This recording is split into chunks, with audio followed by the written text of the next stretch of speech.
I always considered myself a very resilient person.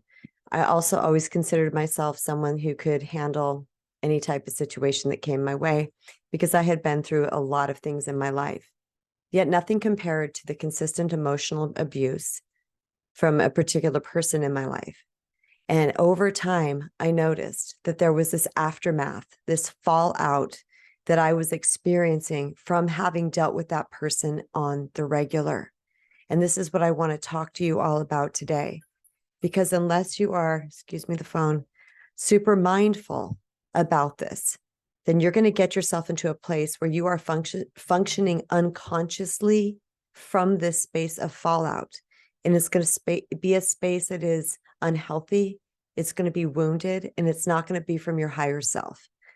Likely, you might have experienced this had you been dealing with someone who is continually emotionally, verbally abusing you in life.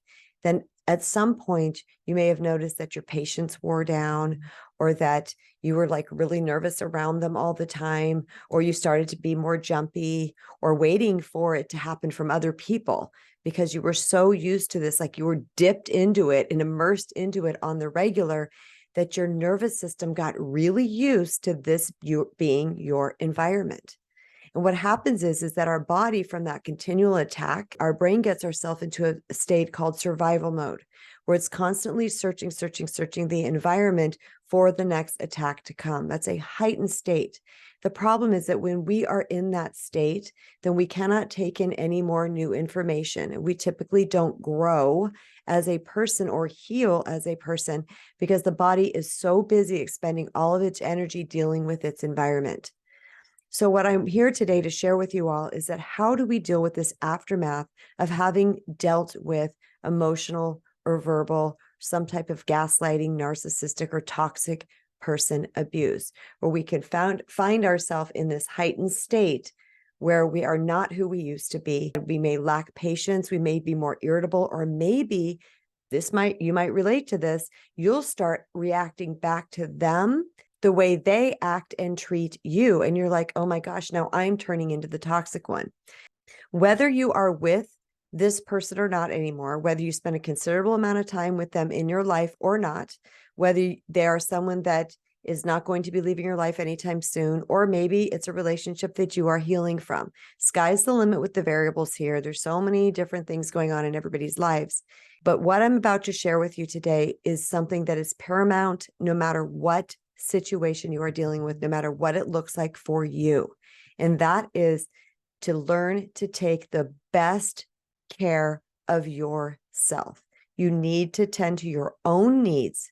And most importantly, at the top of the list, and that is tending to and calming your nervous system. Your nervous system is firing, it's going like crazy right now, and it's seeking the environment, and you are showing up to life a fraction of the person that you actually are. I know that this was not your fault.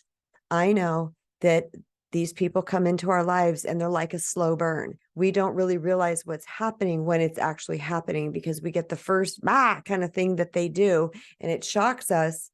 But then there's space in between and we're able to reset that nervous system in between because they're more likely on their best behavior.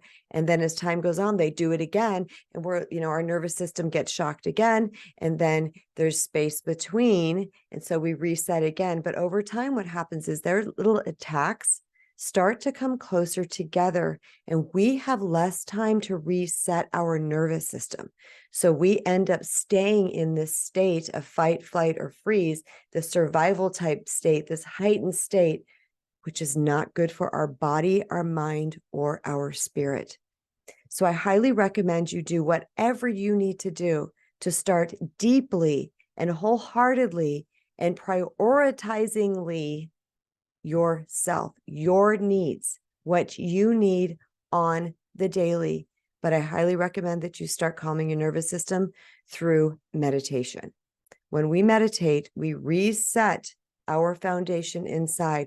We clear away all the junk and we can reset and get our body back into a state of homeostasis. Because if we are continuing to act from that heightened state, then we are going to show up as our lesser self, and we are going to be in a lower state of vibration where attracting, creating, and manifesting in our life is almost impossible. I implore you, if you are someone who is healing from a toxic relationship, or you are still in one now, make it your priority to start taking care of yourself in the highest possible way. Not only that, there's this really interesting little caveat that happens. What I have noticed is in those relationships that I was in, the more I started taking care of myself and attending to my own needs and making sure that I was my priority, that I started showing up in that relationship in a way that was non-reactive. I started to become the observer of this person's activities rather than the recipient of them. I started to see that this was not about me, and it made it so much easier for me to set boundaries, to walk away, to create distance, and to not engage in their lunacy. I hope you guys got a lot from this today. It's a topic that is near and dear to my heart, something that I have experienced several times in my life. And I am here now to teach you guys the things that have helped me reclaim my personal power so that I could attract and create the most amazing life. So if you're new here, please subscribe and turn on notifications. Don't forget to give me some thumbs up down there and leave a comment below, because I love to hear from you all. And until next time, remember, you matter. Now go respect, protect, honor, nurture, and care for yourself. Much love, everyone.